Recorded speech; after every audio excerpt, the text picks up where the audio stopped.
मा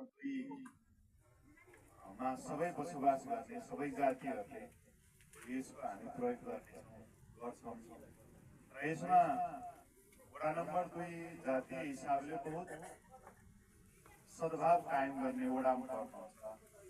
यहाँ मगर, दलित समुदाय, खालिङ राई लगायत थुप्रै जातिहरू छौँ, तर अत्यन्तै मिलेर बस्नु भएको समुदाय लाग्छ। हाम्रो पूर्व वडा अध्यक्ष असारमान राई उपस्थित हुनुभएको छ। मलाई घरमा सोधेको थिएँ भाउजूलाई, बाहिर निस्किनु भएको छ भन्नुभयो र एक हिसाबले असारमान भन्ने मान्छे चाहिँ अलिक मैले उ गरेर बोलेको मन्स राई भनेर राई जस्तै अलिक फ्यामिलियर भएर होला कहाँकोतिर पनि असारमान राई उहाँकोतिर असारमान राई भनेर आशा मायाले होला मगर नभनिकन राई त्यो झुकिएर नि होइन क्या, मनमै त्यो सेड भयो क्या, माइन्ड सेड भयो। त्यसो हुँदाखेरि यो ठुलडुङ्गाको मगर, यहाँको राई, यहाँको चाहिँ नेवार, दलित जो जो हुनुहुन्छ अत्यन्तै मिलेर बस्नु भएको छ र यो भवन भनेको खालिङ राईहरूको लागि मात्र हो। यो चाहिँ मल्टिपर्पजको लागि हामी यो भवनलाई काममा ल्याउँदैछौँ। यो भवन भनेको भोलिको दिनमा यहाँ चाहिँ पुस्तकालय व्यवस्थापन गरेर केटाकेटीहरूले पढ्ने बनाउन सक्छौँ। यो हलमा एउटा नेट जोड दिएर नेट मार्फत थुप्रै कुराहरू सिक्ने अवसर हामी प्रदान गर्न सक्छौँ। हामी कम्प्युटर दिएर कम्प्युटर बिहान बेलुकी बच्चाहरूले खेलाउने ठाउँ पनि बनाउन सक्छौँ। टेबल टेनिस, ब्याडमिन्टन खेल्ने ठाउँ पनि हामी बनाउन सक्छौँ।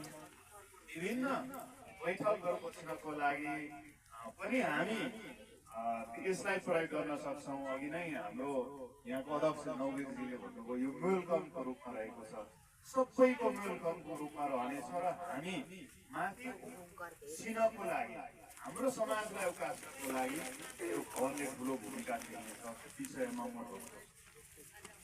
आजकल एउटा व्याख्या गरिन्छ यो भवन बनाएर के काम भन्नुहुन्छ क्या धेरै, तर यो भवनको काम ठुलो हुँदो रहेछ।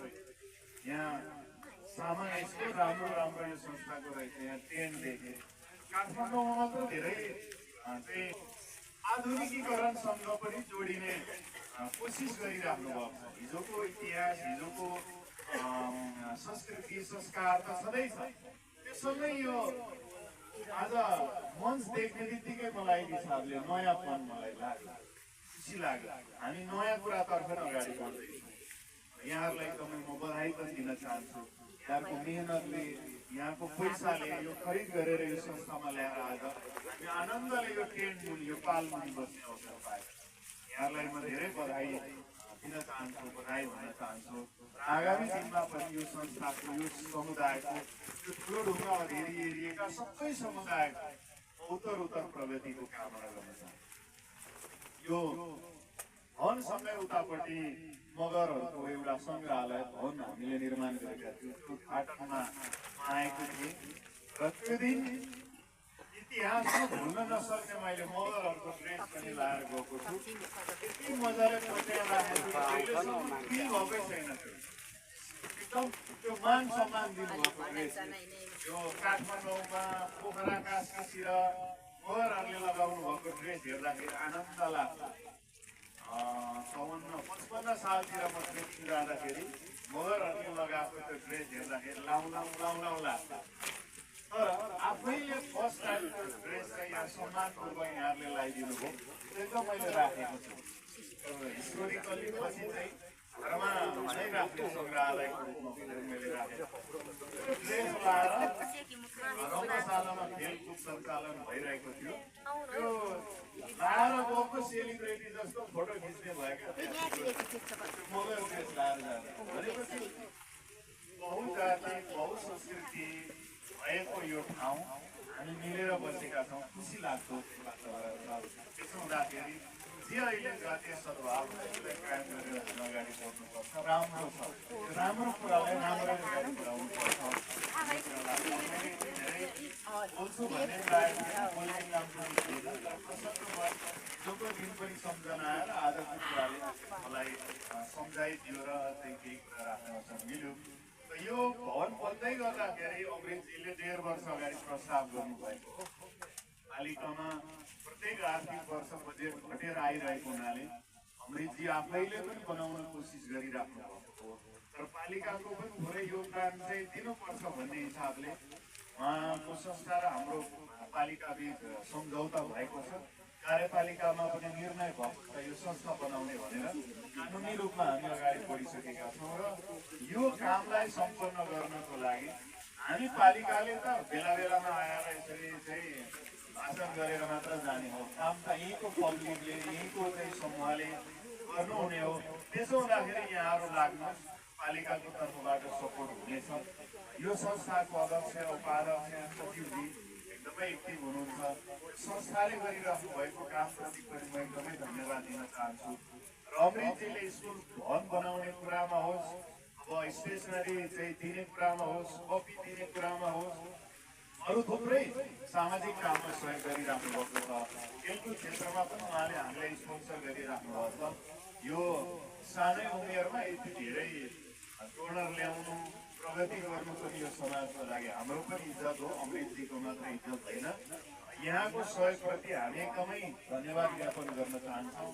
र यो उपस्थितिले अघि चन्द्रजीले भन्नुभयो जस्तै जोरदार तालीले हृदयदेखि उहाँहरूले अपेक्षा गर्छौँ। अब समाजमा काम गर्न सजिलो छैन। तपाईँलाई गाली गर्नुहुन्छ, तपाईँले गरेको काममा आलोचना गर्नुहुन्छ, तर सहनुपर्ने हुन्छ। तपाईँ यो समाजभन्दा केही स्टेप माथि हुनुभएको हुनाले सहनुपर्छ। हाम्रो अनुरोध छ, पैसा मात्र बसेर ल्याउने गाली त हामी चाहिँ अब पाए तापनि त्यो उखान छ भगवान्ले हेर्नु, भगवान्ले हेर्नुहुन्छ तपाईँलाई, पैसा चाहिँ बसेर ल्याउनु। अब हामी यो अनुरोध पनि गर्छौँ, भगवान्सँग कामना पनि गर्छौँ। यहाँ 3टा चुलो गाडे, संसारमा नहुने धर्म संस्कार संस्कृति हो। यो 3टा चुलो गाड्नु भगवान रहेछ क्या, चुलो भनेको भगवान रहेछ। अब खुसी महसुस आज नयाँ कामको थालनी भएको छ। नयाँ एक हिसाबले यो पवित्र ठाउँलाई हामीले बुझ्ने काम गरेका छौँ। उहाँहरूले एक हिसाबले कहाँ छ हाम्रो स्याङ त दिनु न है। अलिक रिसाइहाल्ने बानी हाम्रो चतुर्मानजी र नौवीरजी अनि म फेरि मिलिहाल्ने पनि हामी नै धेरै कुरा। त्यसो हुँदाखेरि अब उहाँले रिसाइहाल्नुहुन्छ काम गर्ने क्रममा, उपाध्यक्ष सचिव फेरि नरिसाउनु होला है, काम पनि गर्नुहुन्छ। एकदमै लामो समय चाहिँ सँगसँगै बसेको पनि हो। त्यसो हुँदाखेरि अहिले फेरि यो भवन बनाउने काममा सँगै भएका छौँ। नौवीरजीले यो काम सम्पन्न गर्नुहुनेछ, उपाध्यक्षजीले गर्नु, दाजुभाइ दिदीबहिनीहरूले जो श्रमदान सहयोग गरिराख्नु भएको छ राम्रो छ। अब चन्द्रजी पनि बेला बेला आउनुहुन्छ होला, अब आउनुपर्छ नजिकमा। मेलिनाजी हुनुहुन्छ, बहादुरजी हुनुहुन्छ, उहाँहरू आइ नै राख्नुहुन्छ। अब यो काम अब पैसा नभएको काम दिनु काम उहाँले त पैसा 28-29 राख्नु पाइसक्नु छ। अब अहिले उहाँको पैसा खर्च गर्दै गरौँ, असारपछि हामी उपलब्ध यो भवन मङ्सिरभन्दा अगाडि असोजमा उद्घाटन गरौँ। अब असारमा केही कोदो रोप्ने काम सकेपछि त हामी फुर्सदै हुन्छौँ होइन। अब चाइनामा कति हजार बेडको 9 दिन कि 7 दिनमा सक्यो, कसो नसक्यो, फिनिसिङ सबै नहोला, गाह्रो उठाएर